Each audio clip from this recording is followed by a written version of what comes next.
शुक्रिया अदा करता हूँ जो मुझे उठा के लेके गए। उन्होंने मेरे साथ कोई बदतमीज़ी नहीं की, उंगली नहीं लगाई, मुझे मैट्रेस दिया, वरना ज़मीन पर सोना बड़ा मुश्किल होता है वहाँ। 2 तकिए भी दिए। और लेकिन मैं जो तहरीर किसी बंदे ने लिखी थी वो मेरा ख़्याल है कि तहज़ीब से नाआशना था, या हमारी रवायात से जो इस्लामी हैं वो वाकिफ़ नहीं था कि मैं तो औरतों का नाम भी नहीं लेता किसी प्रोग्राम में। सो उसमें सारा बेस यही था 190 एंड इमरान खान एंड तोशा खाना एंड उसमें एक आदमी जिसने वो कोई सामान ख़रीदा हुआ था जुल्फ़ी बुखारी साहब से या किसी से, वो मेरे पास आता जाता था। और लेकिन मैंने उनको ओथ दिया कि मैंने बेगम इमरान खान को सारी ज़िंदगी, ना इस वक्त तक जब तक मैं यहाँ हूँ, ना देखा, ना मिला, ना उनके घर गया, ना मैंने कभी टेलीफोन पर बात हुई। और इवन वज़ीर दाखिला उन्होंने कोई फ़ोन किया, मैंने कहा मैं ऑन ओथ कहता हूँ कभी मुझे फ़ोन नहीं किया। इतनी सी बात थी। जब मैं गया वहाँ एक अफसर मौजूद थे, वो कहता दस्तखत करो और जाओ उसी गाड़ी पे। सो मैंने कहा सर मैं नहीं। उसने कहा फिर जाओ अंदर। और लेकिन मैं साइन करें और छुट्टी, ये काम हाँ है। हाँ हाँ, उन्होंने कहा कि कुछ ना इसका सामान मत छेड़ो। सामान मेरे की मुझे पता था कि पकड़ा जा सकता हूँ, तो लिस्ट बना के उसने कहा जी ये सारी आपकी चीज़ें हैं, तो गाड़ी इसी गाड़ी पे आप जाएंगे। तो मैंने कहा सर मैं तो नहीं करूँगा, ये दस्तखत भी नहीं करूँगा। फिर उन्होंने कहा कि आप को यहाँ सिगार भी नहीं पी सकते। मैंने कहा कोई बात नहीं। इन दी एंड उनको ये समझ आ गई कि ये शख्स ना वीडियो बयान देगा ना दस्तखत करेगा। फिर मुझे उन्होंने उस कमरे में फेंक दिया।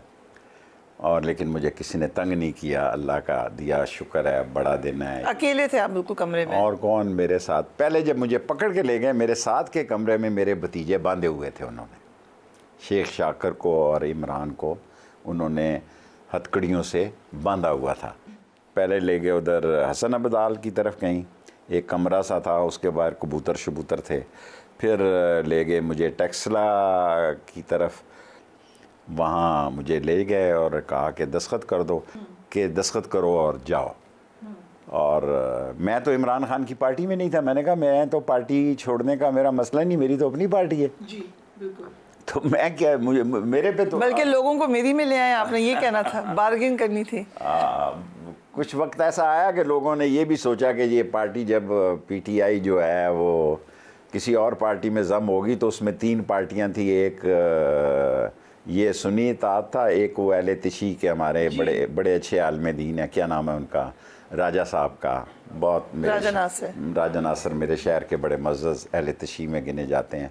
और एक मेरी पार्टी भी थी। लेकिन मामलात ख़राब से हो गए। और फिर मसला आ गया मेरी प्रेस कॉन्फ्रेंस का। आप तो चिल्ला काट कर रहे थे उस वक्त। उन्होंने कहा साइन कर दो, जब आपने कहा साइन नहीं करूंगा, उन्होंने कहा प्रेस कॉन्फ्रेंस कर दो। उन्होंने कहा कि बस बंद कर दो, बस बंद कर दें। फिर आप 40 दिन बंद रहे। फिर मैं 40 दिन या 39 दिन बंद रहा। कहाँ था वो चिल्ला, कहाँ काटा आपने? कुछ नहीं पता। You don't know? अभी भी नहीं पता? 10 लाख रुपया इनाम दूंगा जो उस गार का मुझे बताए कि जहाँ मुझे लेके गए थे। गार था? मेरा 2.25 घंटे लगे जहाँ से मुझे उठाया था इन्होंने, टेक्सला से उठाया, और वहाँ से 2.25 घंटे लगे। मेरी आंखें बंद थी सब कुछ।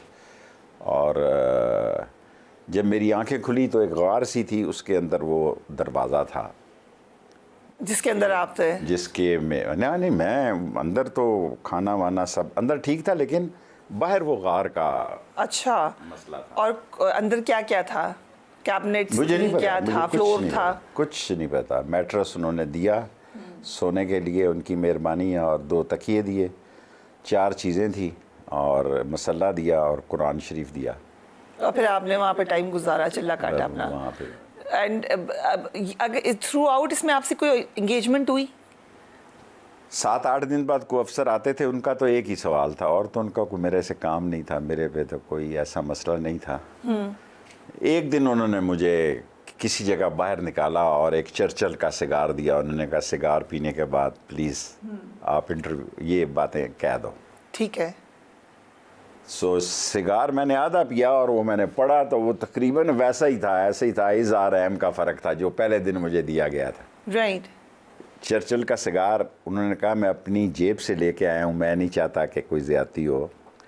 मैंने यूं करके सिगार फेंका, आधा मैं पी चुका हुआ था और उनको कागज़ दे दिए कि बाद में वो कागज़ तय हुआ कि मैं ये पढ़ूँगा प्रेस कॉन्फ्रेंस में। तो मैंने कहा 2 मैं पढ़ूँगा।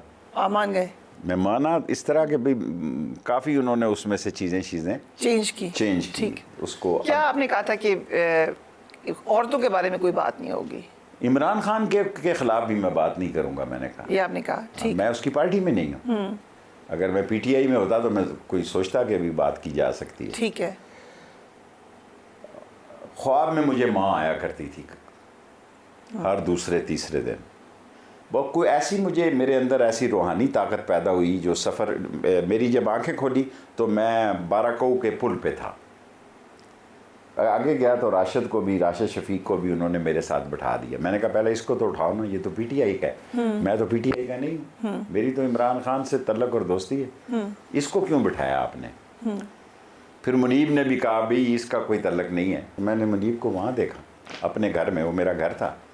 Okay, right. वो कोई जगह ऐसी नहीं थी, मेरा अपना घर था। तो इन दी एंड जो था मैंने कहा कि यार ये बात वहीं पहुंचती है, सिर्फ लफ्ज़ों का हेर फेर है ये। मैंने उसको इधर रख दिया और अपनी बात खुद करना शुरू कर दी उनके उधर।